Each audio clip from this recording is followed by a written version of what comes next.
What is going on, YouTube people? Look what's back. The PSA slot machine, vending machine, mystery box, gambling device is back in Vegas at the Plaza Hotel. And it looks like it's got a little bit of an upgrade. Now, remember, for those that need a little history lesson on this machine went up months ago. I did a bunch of videos on it.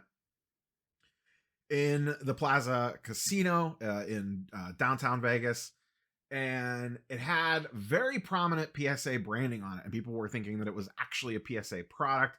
Just to be clear, PSA/Collectors Universe is not directly involved in this product. It is a repacker that is a probably most likely group submitter with PSA that basically has some sort of an agreement to use their logo on the machine because it is only PSA cards in there, but PSA does not own, operate, or control this thing. The repacker is fully in line with this. And like I said, we've done a bunch of different videos on this. It was up for a while. A lot of people were going to it, making content around it. And it really, talk about the mix between sports cards and gambling and the gray areas and where does it cross the line and where does it not. Putting a repack machine in a Vegas casino at $100 a pull is the most gambling thing of all time.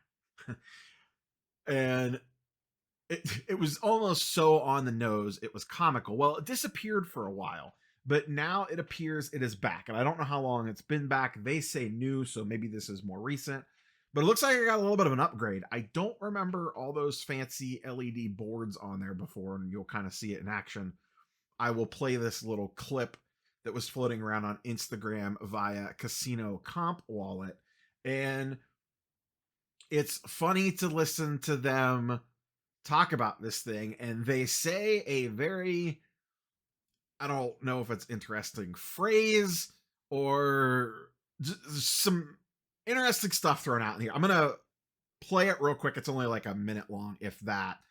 And then we'll kind of talk about it. So let's cut over to the desktop audio. Well, hello. It's Vegas PWCC, and this is the new PSA dealer machine in downtown Las Vegas at the Plaza where Fremont meets Main Street. This is Courtney, the director of food and beverage, and she put $100 into this PSA machine, and she's going to gamble on a card. So go ahead, Courtney, pull out the card. Let's see what we got. Let's open it up. Okay, what do we have here? I have no idea what this is worth or not worth. Ooh. This is a Kyrie Williams autograph. This is a Gem Mint 10. And it doesn't get any better than Gem Mint 10. Anybody in the chat, do they have any idea what this is worth? I have no idea. But 10 is the highest rated card. So hopefully it's worth a lot of money for Courtney here at the Plaza. Now this machine does tens of thousands a week in action, tens of thousands of dollars a week. And the Gaming Commission was concerned with whether or not it was a slot machine. But Jonathan Jostle's covered on that because he has a gaming license, the youngest gaming licensee in the history of Nevada. Jonathan Jostle, he was 29 when he got it. Vegas PWCC. So, actually two interesting things in there. One, tens of thousands of dollars a week is going into this thing. If that's accurate or not, no way to know. The most intriguing parts, the Gaming Commission was asking questions about this.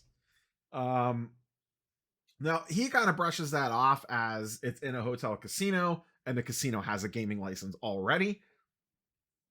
I'm out of my depth here. I assume it's a little bit more complex than that.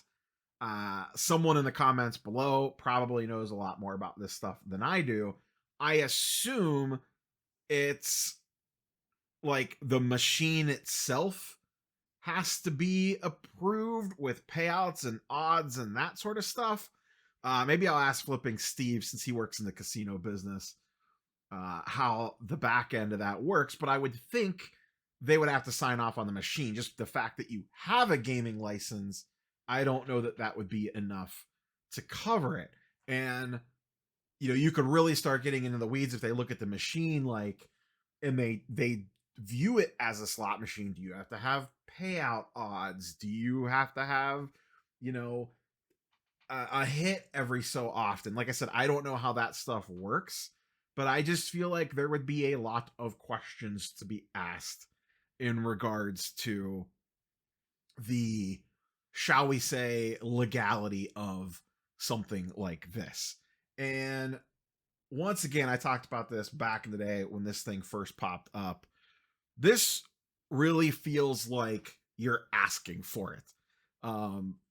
If you really want someone to pay more attention and to potentially poke around the idea of, regulation around repacking or breaking or whatever, this just feels like putting a kick me sign and walking down the hallway in middle school, in my opinion.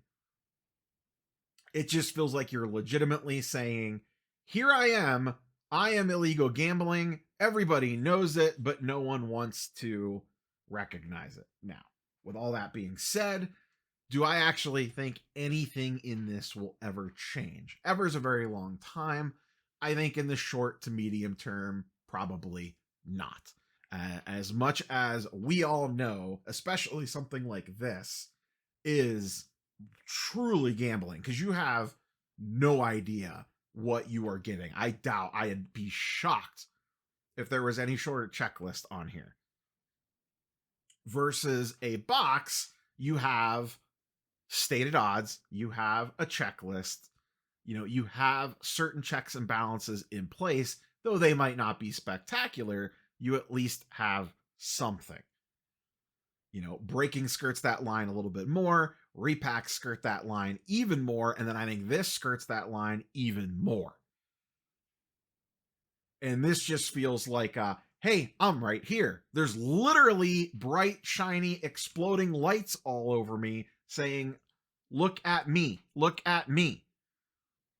And, now the Nevada Gaming Board Commission is at least going, this walks like a duck. It quacks like a duck. Has feathers like a duck. I don't know. Must be a cat. So this just feels like a slippery slope. Like I said, odds are probably nothing ever comes of regulation in the sports card hobby, at least in the short term. I am not sure how high on the priority list regulatory standards for sports cards are on the, the new regime coming into power in the US government. Probably not very. So I can't imagine anything changes in the near term. Like I said, I won't say ever, because ever is a very, very, very long time. A lot can change in forever. But in the short term, I don't think anything really changes. $100 a pull. I don't know if this thing, it's a little tricky. I didn't see it pop up anywhere. I know the first version of this machine, you could pick if you wanted a sports card or a TCG card. So I'm not sure if this is similar to that, but they did note that it was $100 a pull and that it is bringing in tens of thousands of dollars a week. So for everyone that says, where are all these junk PSA slabs going? All this crap that gets graded that nobody actually wants to own, like a Kyron Williams PSA 10 silver auto. I don't even think that was a rookie. I didn't see a rookie emblem on that. That's where it goes. It goes into the slot machine for someone to pull the hammer on. If you're in the Vegas area and you go check this thing out and get any details on it, like is there a checklist or anything like that, feel free to fire away in the comments down below or hit me with a DM or email or whatever the case might be. That's all I got. Catch you boys and girls on the next one. Peace.